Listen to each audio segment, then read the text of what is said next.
저에게는 친정 오빠가 있습니다. 군대 생활 중에 머리를 심하게 다쳐서 20대 초반부터 현재까지 조울증 정신질환자로 살고 있어요. 저는 막내인데 큰언니는 수년 전부터 오빠의 만성적인 정신질환으로 지쳐서 연락을 아예 두절했습니다. 오빠는 29세 때 결혼을 해서 아들 하나가 있고요. 이혼한 상태인데 아들도 수년간 지쳐서 최근에 이사를 하고 아버지와 소통하지 않습니다. 저는 외국에 이민을 온 지 16년이 되었고 오빠는 유일하게 남은 가족인 둘째 언니 사업장에 수시로 찾아가서 난동을 피웁니다. 언니는 사업을 하면서 늘 오빠 때문에 혼자 괴로워하고 힘들어합니다. 예전에는 오빠가 난동을 피우면 저에게 연락을 해서 하소연이라도 했거든요. 그런데 몇 개월 전부터는 오빠 때문에 죽고 싶을 정도로 힘들다고 합니다. 혼자만 오빠한테 당하니 괴로워하는 것 같습니다. 제가 조금이라도 언니의 괴로움을 나누고 싶은데 방법을 모르겠어서 질문을 드립니다. 이런 경우에 질문자가 도울 수 있는 방법은 없습니다. 언니의 인생은 언니의 인생이기 때문에 제3자가 어떻게 할 수가 없어요. 질문자 언니의 인생만 그런 게 아니라 모든 인생이 그렇습니다. 달리 방법이 없습니다. 배가 고프면 음식을 줄 수가 있습니다. 병이 들었으면 약을 줄 수가 있습니다. 배우지 못한 아이들이라면 학교에 보내줄 수가 있습니다. 옷이 없다면 옷을 줄 수가 있고 집이 없다면 집을 마련해 줄 수가 있어요. 그러나 본인이 괴로워하는 것은 남이 도와줄 방법이 없습니다. 그것은 온전히 자기 몫이에요. 언니는 그런 오빠를 보면서 괴롭게 살 수도 있고 괴롭지 않게 살 수도 있어요. 그것은 언니의 선택입니다. 그런 언니를 보고 나도 괴로워할 것인지 아닌지 여부도 질문자의 선택입니다. 그 누가 도울 수가 없는 일입니다. 언니가 괴로워하는 모습을 보고 질문자가 괴로워하듯이 언니는 또 오빠가 괴로워하는 모습을 보고 괴로워하는 거예요. 오빠는 또 자기 나름대로 어떤 이유 때문에 괴로워하는 겁니다. 모두가 다 똑같습니다. 이것은 오빠 때문에 생긴 문제도 아니고 언니 때문에 생긴 문제도 아니에요. 어리석기 때문에 생긴 문제입니다. 그런 오빠를 둔 언니도 자기 인생을 행복하게 살아야 되지 않겠습니까? 아무리 내 오빠라 하더라도 이런 병을 가진 사람한테는 어떻게 할 방법이 없어요. 뇌경색으로 누워있으면 간호라도 하고 몸을 못 움직이면 휠체어에 태워서라도 움직여주면 되는데 이 경우는 정신질환일까 언니의 능력으로는 도와줄 방법이 없는 거예요. 그러나 언니도 자기 인생을 행복하게 살 권리가 있습니다. 오빠의 부인이 집을 떠났다고 해서 욕을 하거나 섭섭해한다면 질문자가 잘못 생각하는 거예요. 또 아들도 그런 아버지를 두고 더 이상 자기 인생을 괴로워하면서 살 수가 없기 때문에 연락을 끊은 겁니다. 그것 또한 아들의 선택이니 조카를 미워하거나 원망해서는 안 됩니다.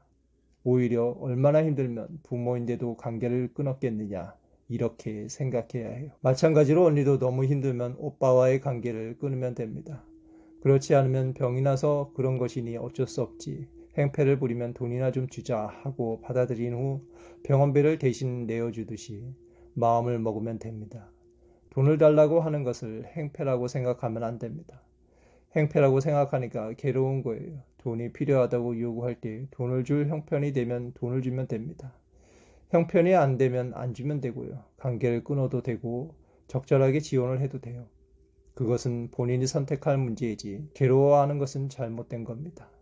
언니가 괴로워하는 것은 언니의 인생이지 누가 도울 수 없어요. 그런 언니를 보고 괴로워하는 질문자 역시 그것은 질문자의 인생이지 누가 도울 수가 없어요. 질문자와 언니 모두 어리석기는 마찬가지입니다. 언니는 오빠를 보고 괴로워하고 질문자는 그런 언니를 보고 괴로워하는 거죠. 똑같은 인생이에요. 이 문제가 오빠한테서 빚어졌다고 생각하면 안 됩니다. 이런저런 일이 일어나는 게 이 세상입니다. 이런저런 일이 일어나는 속에 내가 괴롭지 않게 살아가는 것이 부처님의 가르침입니다. 할 수 있는 일은 하고 못하면 포기하고 그렇게 살면 되는 거예요. 언니 인생이기 때문에 질문자가 어떻게 할 수가 없습니다. 언니의 인생이니까 언니가 알아서 하라고 생각하고 집착을 탁 놓아버리면 이 문제는 해결이 됩니다. 언니도 동생의 인생은 동생이 알아서 하겠지 생각하고 집착을 탁 놓아버리면 해결이 됩니다. 동생이 오든지 가든지 행패를 피우든지 그냥 한 사람이 와서 저렇게 난리를 피우다 가는구나 하고 바라보면 됩니다. 동생을 계속 도와줘야 한다고 생각하니까 화가 나는 거예요. 아내도 도망갔고 아들도 도망갔는데 왜 내가 도와야 되나? 이런 생각을 하니까 화가 나는 겁니다. 그러다 보니 차라리 죽는 게 낫겠다 이런 극단적인 생각도 드는 거예요. 그러니 오빠를 그냥 내버려 두면 됩니다. 질문자가 언니에게 해줄 수 있는 것은 행복학교를 권유해서 다니도록 하든지 정토불교 대학을 권유해서 다니도록 하든지 깨달음장을 권유해서 다니도록 하든지 하는 것입니다. 그러면 언니도 웃으면서 살 수 있는 길이 열립니다. 질문자가 언니에게 해줄 수 있는 게 원래 없습니다. 없는데도 굳이 도와주고 싶다면 스님 책을 보내주든 유튜브 영상을 보내주든 행복학교를 한번 해보게 하든 그 정도만 하면 돼요. 그 이상 질문자가 할 수 있는 게 없어요. 그래서 제가 첫마디에 도울 수 있는 방법이 없다고 얘기한 겁니다. 언니의 괴로움은 자기 인생의 몫이기 때문입니다. 오빠가 사고를 치는 게 스님이 생각하는 것보다 심해요. 어떤 사고를 치든 형제간에는 아무 책임이 없습니다. 집착을 하니까 그게 문제가 되는 것이지 집착을 안 하면 형제간에는 아무 관계가 없어요. 언니가 오빠에게 집착하는 것에 대해 남이 어떻게 말릴 수가 없어요. 언니가 집착하는 것인데 질문자가 어떡할 거예요. 언니는 도망을 가고 싶다고 해요. 혼자서 오빠한테 수십 년 동안 당하니까요. 그렇게 생각하니까 괴롭죠. 당했다고 생각할 필요가 없어요. 오빠가 어려우니까 도와준다 이렇게 생각해야 괴롭지 않습니다.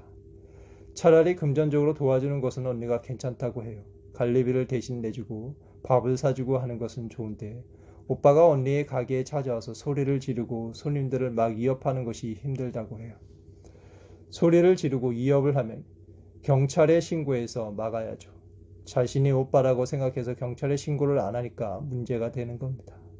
언니가 경찰에 신고를 안 하겠다고 하는 것인데 왜 질문자가 미국에 있으면서까지 그걸 걱정해요? 언니가 그렇게 안 하는 것은 언니의 문제입니다. 저한테 사진을 찍어서 보내고 하소연을 하니까 저도 마음이 짠해서요. 그렇다면 질문자도 함께 괴로워하면서 사는 수밖에 없죠. 동업 중생들이 그렇게 어울려서 괴롭게 사는 거예요. 서로 지지고 볶고하면서 고통받으면서 살면 돼요. 그런가요? 제가 너무 냉정하게 얘기하는 것 같지만 도와줄 수 있는 방법이 없다는 말씀을 드리는 겁니다. 제가 할 수 있는 일은 하면 됩니다. 법을 어기면 경찰에 신고하면 되고 경찰에 신고하기 싫으면 그런 고통을 받으면 돼요. 자식이 방을 지저분하게 한다고 야단을 쳐놓고 자식이 학교 간 뒤에 가서 방을 다 치워주고 또 며칠 있다가 방 청소를 안 한다고 야단을 치며 싸우고 또 학교 간 뒤에 치워주는 것과 똑같은 거예요. 이런 경우는 도와줄 방법이 없습니다. 본인이 그렇게 하겠다는데 어떡해요? 그것은 오빠의 문제가 아니고 언니가 문제입니다. 그런 언니를 두고 괴로워하는 것은 질문자의 문제예요. 언니가 오빠한테 집착해서 그렇게 사는 것이니까 그렇게 살든지 말든지 내버려 두고 가끔 전화가 오면 그래 언니가 많이 힘들지 하고 공감해주고 전화를 끊으면 그만이에요. 아무 문제도 아닙니다. 전쟁이 난 것도 아니고요. 언니한테 전화가 오면 그래 언니가 수고한다 많이 힘들지 이렇게 위로해 주면 됩니다. 이래라 저래라 하지 마세요.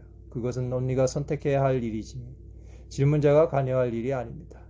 이런 것들이 얽히고 설켜 이 세상이 시끄러운 거예요. 얼핏 보면 큰일 같지만 사실은 아무 일도 아니에요. 네 알겠습니다. 스님이 도울 방법이 없는 것이라고 하시니까 제 마음도 많이 가벼워졌습니다.